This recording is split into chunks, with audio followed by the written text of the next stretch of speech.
আসসালামু আলাইকুম রহমতুল্লাহি ওয়া বারাকাতুহু। হ্যালো হোয়াটসঅ্যাপ গাইস, কেমন আছেন সবাই? আশা করি সবাই খুব ভালো আছেন। আমরাও আল্লাহর রহমতে খুব ভালো আছি আলহামদুলিল্লাহ। তো আজকে চলে আসলাম চার বন্ধু মিলে জঙ্গলে। তো আমরা এই চারজন আর চলে আসলাম আজকে জঙ্গল পরিদর্শন করার জন্য। দেখতে পারতেছেন বিশাল বড় জঙ্গল, অসাধারণ। প্রায় কত মিনিট হাঁটলাম আজকে? প্রায় 1.5 ঘন্টার মতো হাঁটা শেষ। প্রায় 1.5 ঘন্টা হাঁটছি। 1.5 ঘন্টার ভিতরে আপনার মোটামুটি অনেক গভীরে চলে আসছি। তো উদ্দেশ্য কি? উদ্দেশ্য মালয়েশিয়াটাকে একটু ঘুরে ফিরে দেখার। উদ্দেশ্য চাকরির পাশাপাশি বা কাজের পাশাপাশি একটু আনন্দ করলাম, একটু ঘুরলাম, মনটাও ভালো থাকলো। এটাই। সুমন ভাই, হ্যাঁ ভাই। তোমার এই মোরগ ধরার উদ্দেশ্যটা কে দাও? ভাই এই দেশে প্রচুর মুরগি পাওয়া যায় পাম বাগানের জঙ্গলে, তাই মোরগ ধরার উদ্দেশ্য করে আজকে বাইর হয়েছি। সাথে একটু আনন্দ উল্লাস করবো, চার ভাই বেড়াদার আছি, বড় ভাই ছোট ভাই সবাই মিলে বাইর হয়েছি ভাই। একটু আনন্দ করবো, এমনি তো পাবার জীবন অনেক কষ্টের, তার মধ্যে একটু সাপ্তাহিক ছুটি পাই, তার মধ্যে একটু আনন্দ মজা করি আর কি, দুঃখগুলা ভুলার জন্য। এই হয়েছে অবস্থা ভাই। তো চলুন আজকে আমাদের ভিডিওটি শুরু করা যাক। আপনারা তো যদি মালয়েশিয়া সম্পর্কে একটু জ্ঞান থাকে তাহলে বুঝতে পারবেন যে মালয়েশিয়া মূলত হচ্ছে পাহাড়ি পাহাড়ি দেশ। এখানে প্রচুর পরিমাণ পাহাড়, সব জায়গায় পাহাড়। এই পাহাড়ের ঢালু বেয়ে আঁকা বাঁকা রাস্তা চলে। তো জঙ্গলের মাঝখানে এত সুন্দর পরিবেশে দিয়ে আমরা হাঁটতে হাঁটতে অনেক ভিতরে চলে যাচ্ছে। আস্তে আস্তে আমাদের উদ্দেশ্য আরো ভিতরে চলে যাব। চারিদিকে দেখি সব বাগান আর বাগান। এগুলো হচ্ছে সব পাম গাছ। এটা হচ্ছে পাম ফল। এটি মূলত প্রসেসিং করে পাম তেল তৈরি করা হয়, যেটা আমাদের দেশে যে সয়াবিন তেল না, সেটার পরিবর্তে এটা ব্যবহার করা হয়। তো হঠাৎ করে সামনে দেখি একটি কুকুর মামা, কালো একটি কুকুর দাঁড়িয়ে আছে, আরো ভিতরে 3-4টা কুকুর। তো কুকুর আমি বরাবরই ভয় পাই। তো বুঝতে পারলাম যে এটা একটা পেয়ারা বাগান। এদেশে মূলত বেশিরভাগ চাষাবাদ করে যেই ফসলাদি বা বাগানগুলাতে অনেক কুকুর দেখা যায়। মালিকের সাথে তারা থাকে। তো খুবই সুন্দর এবং বিশাল বড় একটি পেয়ারা বাগান, এবং পেয়ারাগুলো সুন্দর করে প্লাস্টিক করে রেখে দেওয়া হচ্ছে।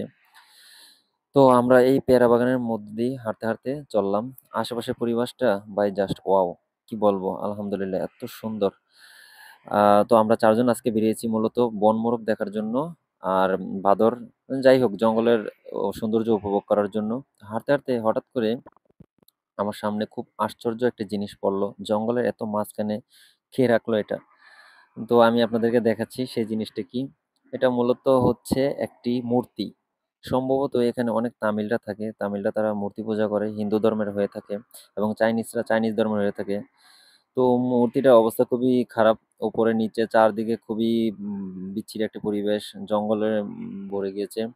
কে বানালো মূর্তি আর মূর্তি কাকে বানালো? যাই হোক, ওগুলো আমরা ছেড়ে দিয়ে আমরা হাঁটতে, হাঁটতে ভিতরের দিকে প্রবেশ করতে থাকলাম।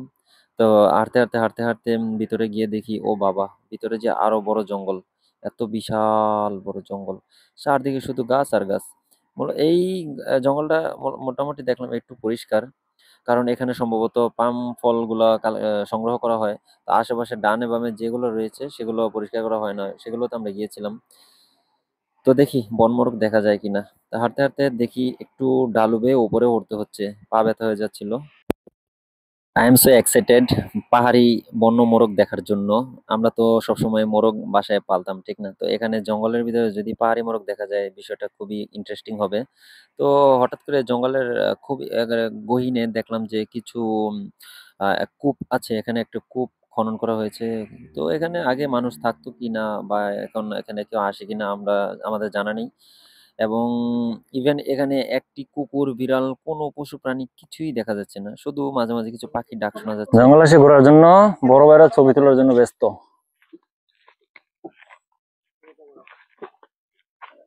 শুটিং শেষ হয়ে গেছে। এখন আমরা বাসা থেকে একটি মুরগি ফ্রাই করে নিয়ে আসছিলাম। তো এখানে ঐরকম পরিবেশ নেই যে সুন্দর করে বসে বা ক্যাম্প করে খাবো। তো যেভাবে যেই পরিবেশ পেয়েছি ওইভাবেই আমরা জঙ্গলের সৌন্দর্য উপভোগ করতে, করতে আমরা যেভাবে পারলাম খাওয়া-দাওয়া শুরু করে দিলাম। তো এটা জাস্ট সিম্পল। জঙ্গলে আসবো ঘুরতে, একটু যদি খাওয়া-দাওয়া না হয় তাহলে বিষয়টা কেমন দেখা যায় না? উদ্দেশ্য ছিল বনমোরগ ধরে নিবো, তারপরে ওগুলা ফ্রাই করবো, রুমে খাবো। তো তো খেতে, খেতে হঠাৎ করে লক্ষ্য করলাম যে চিকেন ফ্রাই একটু লবণ বেশি হয়েছে। তো সবাই মোটামুটি বলতেছিল যে হ্যাঁ বেশি, কিন্তু অনেক মজা হয়েছে। তো যে রাঁধুনি, যে ফ্রাইটা তৈরি করেছে তাকে জিজ্ঞেস করলাম। আমার দিয়া দে। অভাব নেই, অভাব নেই। বড় ভাই এই দেশে লবণ খাওয়া খুবই ভালো, শরীরের জন্য খুবই উপকার, এই কারণে একটু বেশি বেশি দিছি ভাই। একদিক দিয়ে ঠিক লবণ খাওয়া নাকি স্বাস্থ্যের জন্য ভালো। যাই হোক, আমরা সেই লবণাক্ত চিকেন ফ্রাই এই সুন্দর পরিবেশটা উপভোগ করতে করতে খেলাম। আলহামদুলিল্লাহ, কি যে বলবো, এত পরিমাণ ভালো লাগতেছিল। আসলে কি, আমরা সারা বছর তো কাজ করি, কাজ করতে করতে করতে করতে বিরক্ত হয়ে যাই। কাজের মাঝখানে একটু আনন্দ দরকার, তাই না? তো প্রিয় দর্শক, আসছিলাম জঙ্গলে পরিদর্শন করার জন্য, জঙ্গলে একটু পিল নেওয়ার জন্য।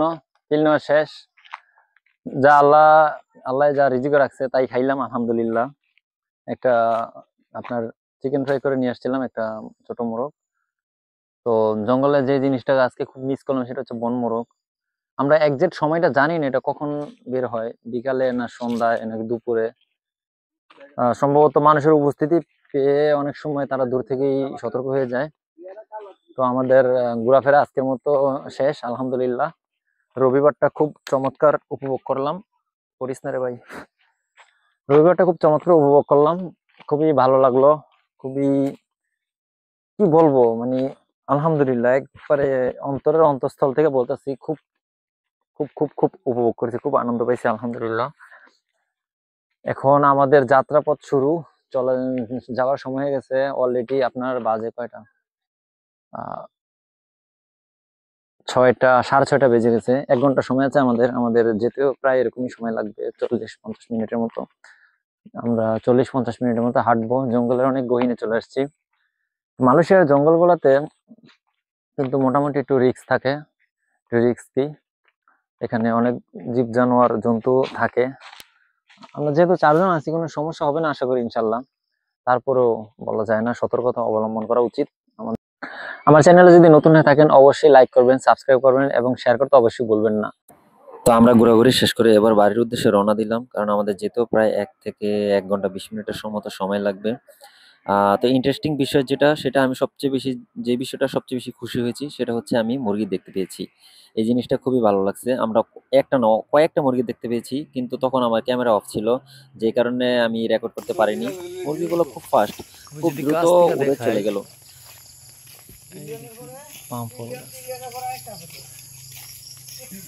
দেখতে খানিকটা আপনার জাম আছে না, জামের মতো দেখা যায় না? বাংলাদেশে আমরা জাম খাই না, এই জামের মতো দেখা যাইতেছে না? অসাধারণ। এটা খুবই নিচু, এটা পাম ফল গাছ। তাই এখান থেকে আপনাদের দেখাইতে পারলাম পাম ফলটা।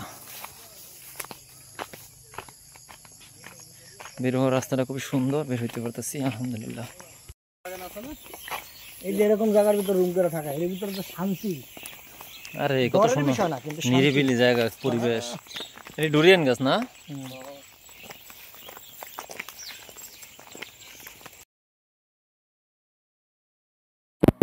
দূর থেকে অনেক সুন্দর একটি পাহাড় দেখা যাচ্ছে। এখান থেকে আমি আপনাদের জুম করে দেখাচ্ছি। ওই যে দেখেন কত সুন্দর বড় বড় পাহাড়, এবং পাহাড়ের চূড়াতে এদেশের সরকার কি করে টাওয়ার নির্মাণ করে, যাতে নেটওয়ার্কটা ভালো মতো চারপাশে ছড়িয়ে যায়। এবং আমাদের চলার পথে দেখলাম একটি নারিকেল বাগান, প্রচুর পরিমাণ নারিকেল ধরে আছে। ডাব মূলত এটা এখনই বিক্রি করে দিবে। তো আলহামদুলিল্লাহ, আজকের জন্য এতটুকুই। যারা আমাদের ভিডিওটি প্রথম থেকে শেষ পর্যন্ত দেখেছেন তাদেরকে অসংখ্য ধন্যবাদ। আল্লাহ সবাইকে সুস্থ রাখুক, ভালো রাখুক। আসসালামু আলাইকুম।